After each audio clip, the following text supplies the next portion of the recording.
ఇక్కడ మరొక వార్త చూసుకోవచ్చు. రెవెన్యూలో దండుపాలెం ఆ బ్యాచ్లోనే ల్యాండ్ సెటిల్మెంట్స్. ధరణి భూభారతిలోను అక్రమాలు చర్యలకు సిద్ధమైన సర్కార్. Dharani Bhubharati digitalisation, registrations, data corrections ప్రక్రియను అడ్డం పెట్టుకుని రెవెన్యూ శాఖలోని కొందరు దండుపాలెం బ్యాచ్గా ఏర్పడ్డారనే గుసగుసలు వినిపిస్తున్నాయి. కొందరు ఉన్నతాధికారుల సహకారంతో గ్రూపులుగా ఏర్పడి సెటిల్మెంట్లు, దందాలు నడిపారన్న ఆరోపణలు వస్తున్నాయి. పోర్టల్లోని లుసుగులను ఆధారాలు చేసుకుని ఇల్లీగల్ లాగిన్ల ద్వారా వేల ఎకరాల క్లాసిఫికేషన్ హక్కులను మార్చేసినట్టు ఫోరెన్సిక్ ఆడిట్ ద్వారా వెలుగులోకి వచ్చినట్టు తెలుస్తున్నది. అర్ధరాత్రి సెటిల్మెంటు, రిజిస్ట్రేషన్లు చోటు చేసుకున్నాయని ప్రభుత్వం కూడా గుర్తించింది.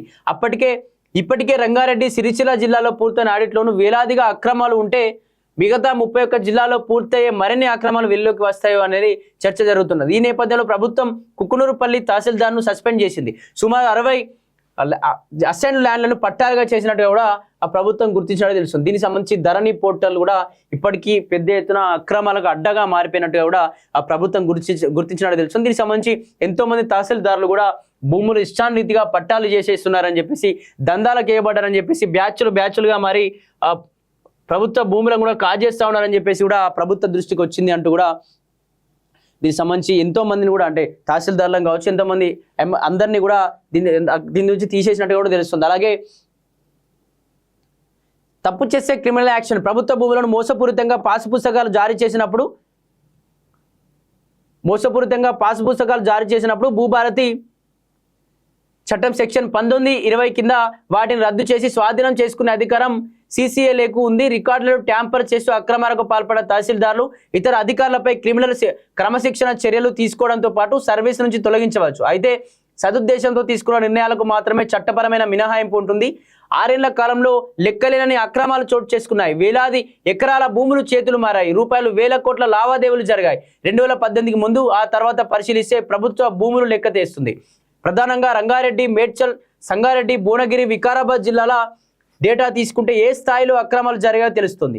గండికోట, షేర్లింగంపల్లి, రాజేంద్రనగర్, శంషాబాద్, మహేశ్వరం, కందుకూరు, బాలాపూర్, ఇబ్రాహీంపట్నం, మంచాల మండలాల్లో కింద నుండి రిజెక్ట్ చేస్తూ సమర్పించిన ఫైళ్లను ఉన్నతాధికారులు నేరుగా అప్రూవ్ చేశారని తెలిసింది.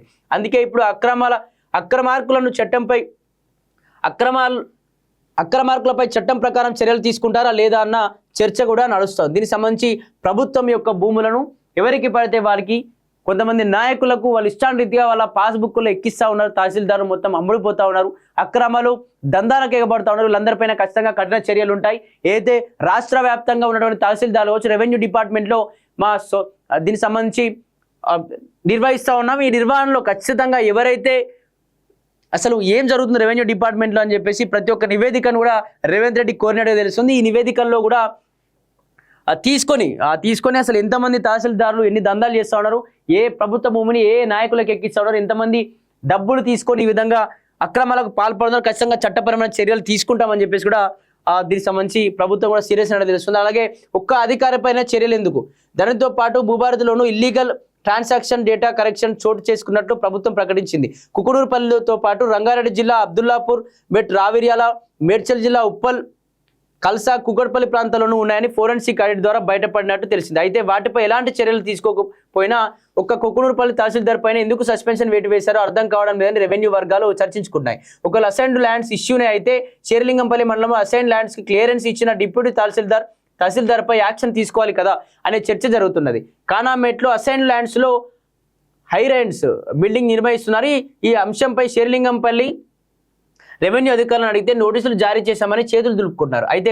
అంతేకాకుండా మండల పరిధిలోని ప్రతి గ్రామంలోని అసైన్డ్ ల్యాండ్స్లో అపార్ట్మెంట్స్, కమర్షియల్ కాంప్లెక్స్లు కనిపిస్తున్నాయి. గండిపేట, బాలనగర్, రాజేంద్రనగర్, షేర్లింగంపల్లి, నిజాంపేట్, బాలాపూర్, మేడ్చల్ మండలంలో అసైన్డ్ ల్యాండ్స్ కనుమరుగయ్యాయి. మరి ఆ డేటాను మార్చి అనుమతులు జారీ చేసిన వారిపై యాక్షన్ ఉండాలి కదా అని జనం గుర్తు చేస్తున్నట్టు కూడా తెలుస్తోంది. దీనికి సంబంధించి కొందరిపైన కుకునూరుపల్లి తహసీల్దారు ఖచ్చితంగా ఆ ల్యాండ్ని వేరే వాళ్ళకి ఎక్కించారని చెప్పేసి అక్రమాలకు పాల్పడేటప్పుడు ఖచ్చితంగా అతని విధుల్లో తొలగించారు. ఖచ్చితంగా స్వాగతిస్తున్నాం. కానీ చాలా జరిగాయి.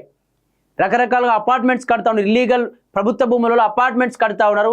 ఆ కాంప్లెక్స్లు పెద్ద ఎత్తున కడతా ఉంటే మన ప్రభుత్వం మొద్దు నిద్రపోతుంది. ఎందుకు ఈ విషయంలో మాట్లాడలేకపోతుంది? అందరూ అధికారుల విషయంలో మాట్లాడినటువంటి ఈ ప్రభుత్వం, కుకునూరుపల్లి తహసీల్దార్ విషయంలో రియాక్ట్ అయినటువంటి ఈ ప్రభుత్వం చాలా ఇటు మేడ్చల్ కావచ్చు, లేకపోతే దీనికి సంబంధించి ఎన్నో రకాలుగా, అంటే ఇంకా చాలా మంది అంటే రంగారెడ్డి కావచ్చు, కుకునూరుపల్లి కావచ్చు, అబ్దుల్లాపూర్, ఈ రకరకాల ఏరియాల్లో కూడా చాలా మంది ఎంఆర్ఓలు లేకపోతే ఆర్డీఓలు పెద్ద ఎత్తున కూడా లాబింగ్ జరుగుతూ ఉంది. ఇక్కడ రెవెన్యూ డిపార్ట్మెంట్ మొత్తం కొంత తారుమారు చేస్తున్నారు. భూములు మొత్తం కూడా ఇష్టానురీతిగా విరిగి పడితే వారి ఖాతాల్లో పాస్బుక్ల్లో ఎక్కిస్తా ఉన్నారని చెప్పేసి కూడా చాలా డీటెయిల్స్లో బయటకు వస్తారు. మరి వాటిపైన మీరు ఎందుకు మాట్లాడట్లేదు అని చెప్పేసి, వాటిపైన ఎందుకు చర్యలు ఎందుకు లేవు అని చెప్పేసి కూడా ఇక్కడ చాలా మంది జనం కూడా గుర్తు చేసినట్టు తెలుస్తుంది. అలాగే ఎవరి కోసం బీఆర్ఎస్ ప్రభుత్వ హయాంలో అనేక ఫైళ్లు చకచక కదిలాయి. ప్రభుత్వ పెద్దలు చెప్పారో లేదో కానీ వాళ్ళ పేరిట ప్రచారం మాత్రం జోరుగా సాగింది. ఎవరేం చెప్పినా కొందరు తహసీల్దారులు మాత్రం బడాబాబులకు అనుకూలంగా రిపోర్టులు ఇచ్చేందుకు ససేమిరా అన్నారు. ఎన్ని బెదిరింపులు వచ్చినా రికార్డులన్నీ పరిశీలించి ఉన్నది ఉన్నట్లుగా రిపోర్టులు ఇచ్చిన తహసీల్దారులు, ఆర్డీఓలు ఉన్నారు. ఇంకెందరేమో ఉన్నత స్థాయి అధికారులు పెద్దల నుంచి ఒత్తిళ్లు వచ్చాయంటూ అనుకూలంగా రాసిన వాళ్ళు ఉన్నారు. అప్పట్లోనే కొందరు తహసీల్దార్ తాము రిజెక్ట్ చేసిన ఫైళ్లు కూడా ఆమోదించిన సందర్భాలు ఉన్నాయన్నారు. రంగారెడ్డి జిల్లాలోని ఓ మండలంలో దరఖాస్తు పెట్టుకుని ఒక్క రోజులోనే క్లియర్ చేసిన ఉదంతాలు ఉన్నాయి.